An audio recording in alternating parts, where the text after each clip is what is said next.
सुबह शेर सिंह नींद से जागे और आंख मलते ही जैसे ही बाहर आते ही उनके नज़र गुफा के बाहर सोए हुए एक बिल्ली के बच्चे पर पड़ी। बाहर खड़ा होकर शेर सिंह दहाड़ लगाता है और उस दहाड़ को सुनकर बिल्ली का बच्चा जाग गया। वह बहुत डर गया और वहां से भाग गया। फिर शेर सिंह सियार को साथ लेकर जंगल में चला गया शिकार करने के लिए। पूरे दिन दोनों शिकार करने के लिए जंगल में घूमते रहे, लेकिन शिकार तो दूर, शिकार के दर्शन तक नहीं होते। फिर दोनों शाम को निराश होकर घर लौटे। उस रात शेर सिंह को भूखा ही सोना पड़ता है।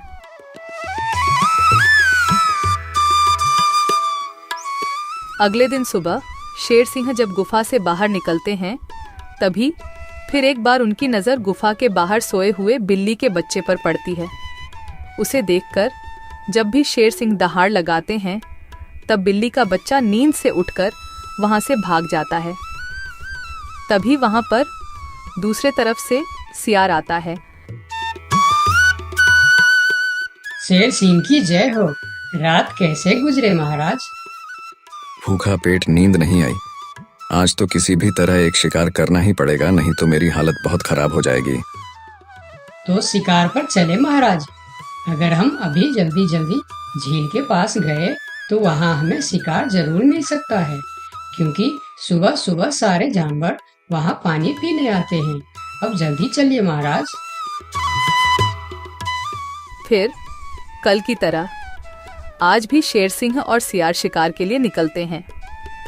वह पहले झील के पास जाते हैं, लेकिन वहाँ कोई शिकार नहीं था।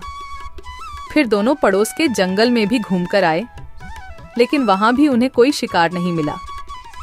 आज भी शेर सिंह और सियार को खाली हाथ लौटना पड़ा। महाराज, हमारे साथ ये सब क्या हो रहा है? पूरे दिन जंगल में घूमने के बाद भी कोई शिकार नहीं मिल रहा। हाँ, मैं भी तो वही सोच रहा हूँ। लगता है आज भी मुझे भूखा पेट ही सोना पड़ेगा। फिर दोनों की नजर गुफा के बाहर सोए रहे बिल्ली के बच्चे पर पड़ती है। तभी सियार उसके पास जाकर उसे पकड़ लेता है। सियार के पकड़ते ही वह छूटने के लिए कोशिश करता है, पर सियार उसको नहीं छोड़ता है। यह देखकर शेर सिंह पूछता है, ये तुम क्या कर रहे हो सियार? उस बिल्ली के बच्चे को क्यों पकड़ लिया तुमने? महाराज, मैंने रात भर सोचा कि पूरे दिन जंगल में घूमने के बाद भी इतने बड़े जंगल में ही नहीं, पड़ोस के जंगल में भी आपको शिकार क्यों नहीं मिला। मुझे इसका कारण पता चल चुका है महाराज। क्यों नहीं मिला? क्या कारण हो सकता है? जल्दी बताओ मुझे। इसके मनहूस शक्ल की वजह से। रोज सवेरे सवेरे आप उठते ही इसकी शक्ल देख लेते हैं और पूरा दिन मनहूसी में गुजर जाता है, और यह कमबख्त हर रोज आपके गुफा के बाहर ही सो जाता है। जिस दिन से यह इधर सो रहा है, उसी दिन से हमें शिकार नहीं मिल रहा है महाराज। तुम सही कह रहे हो सियार। इसे मेरे गुफा में कैद कर दो। हम इसे इसकी मनहूस शक्ल का सजा देंगे और इसी का शिकार करके खाएंगे। नहीं नहीं, मुझे छोड़ दो। मैं मरना नहीं चाहती हूँ। मुझे मेरी मम्मी के पास जाना है। मम्मी, मम्मी, पापा, बचाओ मुझे। ये लोग मुझे मार डालेंगे।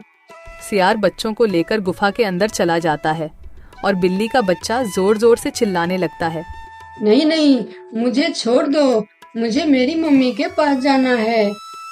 अरे, ये तो हमारे बच्चे की आवाज है। लगता है उसे कोई पकड़ लिया है। हाँ, ये हमारे बच्चे का ही आवाज है। लगता है वह कोई मुसीबत में है। आवाज तो शेर सिंह के गुफा की तरफ से ही आ रहा है। चलो चलो, चलकर देखते हैं। ये कहकर दोनों शेर सिंह के गुफा के सामने जाते हैं। शेर और सियार गुफा के बाहर ही खड़े थे। तब बिल्ला ने शेर सिंह से बोला, हमने अपने बच्चे का आवाज यहाँ से सुना है। क्या आपने उसे देखा है महाराज? अच्छा, तो तुम दोनों हो उस मनहूस शक्ल की माँ बाप। मनहूस शक्ल? ये आप क्या कह रहे हैं महाराज? हाँ, उसका शक्ल मनहूस है। 2 दिन से शेर सिंह उसका शक्ल क्या देख लेते हैं। उन्हें दिन भर शिकार भी नहीं मिलते। 2 दिनों से महाराज भूखे सो रहे हैं। आज उसे उसकी मनहूस शक्ल की सजा जरूर मिलेगी। नहीं नहीं, मेरे बच्चे की शक्ल मनहूस नहीं है, उसे माफ कर दीजिए महाराज। नहीं नहीं, ऐसा नहीं हो सकता। मैं एक बार जो बोल दिया सो बोल दिया। तुम्हारे बच्चे का शक्ल मनहूस है तो है, अब उसे उसकी सजा जरूर मिलेगी। अब तुम लोग जाओ यहाँ। फिर दोनों वहां से चले जाते हैं। दोनों बहुत परेशान होकर जंगल में घूमते रहते हैं। वह जंगल में कई जानवरों के पास इस उम्मीद लेकर जाते हैं कि कोई उनके बच्चे को बचाने के लिए मदद कर सके। वह पहले हाथी के पास जाते हैं। हाथी भैया, शेर सिंह ने मेरे बच्चे को मनहूस कहकर पकड़ लिया है।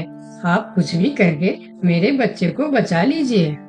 नहीं नहीं, मैं शेर सिंह से पंगा नहीं ले सकता। तुम दोनों किसी और के पास जाओ। मैं यह काम नहीं कर सकता, मुझे माफ करना। फिर दोनों बैल के पास गए और उसे भी सारी कहानी बताई, लेकिन बैल भी शेर सिंह से पंगा लेने से मना कर दिया। फिर दोनों निराश होकर वहां से आगे की ओर चले गए। कोई भी शेर राजा के खिलाफ नहीं बोलना चाहता। दोनों निराश होकर एक पेड़ के नीचे बैठ गए। उस पेड़ के ऊपर एक बंदर बैठा था।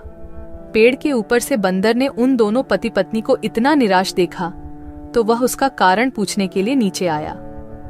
दोनों ने बंदर को सारी बात बताई। सब सुनकर बंदर ने कहा, देखो बिल्ला भाई, तुम तो क्या सारे जंगल जानता है कि शेर सिंह से टकराना या उसके खिलाफ बोलना अपनी मौत को दावत देने का बराबर है। मैं वादा तो नहीं कर सकता, पर एक कोशिश जरूर कर सकता हूँ। जब हाथी राजा और बैल ने कोशिश नहीं की, तो तुम क्या कोशिश करोगे बंदर भाई? तुम तो शेर सिंह के एक ही पंजे के शिकार हो। यही तो तुम्हारी गलतफहमी है। याद रखना, हर काम बड़े शरीर से नहीं होता, कुछ काम दिमाग से भी होता है। तुम एक बार मुझे कोशिश तो करने दो। उन्होंने तो कोशिश भी नहीं किया, सीधा ना बोल दिए। ठीक है बंदर भाई, तुम एक बार कोशिश करके देखो। इधर आज भी पूरे दिन घूमने के बाद जब शेर को कोई शिकार नहीं मिला तो सियार की कहीं बात याद आते ही वह गुस्से से आग बबूला हो गया। अब तो मुझे भी यकीन होने लगा है सियार कि उस बिल्ली का बच्चे का शक्ल इतना मनहूस है कि मैं अगर 2 दिन और देख लिया तो मैं भूख से मर जाऊंगा। उसका इंतजाम आज ही कर देना होगा। वही तो मैं कह रहा हूँ, उसका शक्ल मनहूस है। अगर हम उसे जीवित रखेंगे तो इस तरह हम भूखे मर जाएंगे। उसे और एक दिन भी जीवित रखना ठीक नहीं होगा महाराज। महाराज की जय हो, महाराज की जय हो। तुम यहाँ क्यों आए हो? क्या चाहिए तुम्हें? महाराज, जंगल के सभी जानवर कह रहे हैं कि राजा की शक्ल बड़ी मनहूस है। ये तुम क्या बोल रहा है बंदर? तुम्हारा दिमाग तो ठीक है। हाँ महाराज, इसीलिए कुछ जानवर तो जंगल छोड़कर पड़ोस के जंगल में दूसरे राजा के अधीन होने जा रहे हैं। अरे बंदर, क्या कह रहा है तू? कौन मर गया इनके शक्ल देखकर?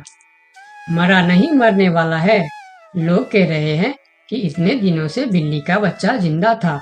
2 दिनों से उसने नींद खुलते ही शेर राजा की शक्ल क्या देख ली, उसे तो मौत की सजा हो गई। अब वह कहने लगे हैं, अगर हम भी सुबह सुबह शेर राजा की शक्ल देख लेंगे तो हमारे साथ भी ऐसा ही हो सकता है। महाराज, ये तो आपके राजपाट के लिए खतरे का विषय है। आंखें खोलिए महाराज, आंखें खोलिए, वरना इस जंगल की सत्ता आपके हाथ से निकल जाएगी या आप इस जंगल में अकेले रह जाओगे। मैं समझ गया बंदर, अब मुझे क्या करना चाहिए? महाराज, उस बिल्ली के बच्चे को माफ कर दो और उसे बड़ा सा कोई इनाम दे दो। तब पूरे जंगल में ये बात फैल जाएगी और सब कहेंगे, देखो शेर राजा की शक्ल कितनी शुभ है कि सवेरे सवेरे बिल्ली के बच्चे ने उनकी शक्ल क्या देखी, उसे न सिर्फ जीवन दान मिला बल्कि शेर राजा की तरफ से इतना बड़ा इनाम भी मिला। इससे सभी के विचार आपके प्रति सकारात्मक हो जाएंगे और सभी सवेरे सवेरे आपके दर्शन करने के लिए भी जाएंगे। सही कह रहा है, मैं यही करूंगा। सियार, तुम अभी पूरे जंगल के जानवर को मेरे दरबार में बुलाओ। थोड़ी देर में ही जंगल के सभी जानवर शेर खान के दरबार में पहुंचते हैं। मैं शेर सिंह पूरे जंगल वासियों को कहना चाहता हूँ कि बिल्ली के बच्चों को न सिर्फ जीवन दान देता हूँ बल्कि आजीवन देखभाल और खाने पीने के लिए भी पूरा बंदोबस्त करता हूँ।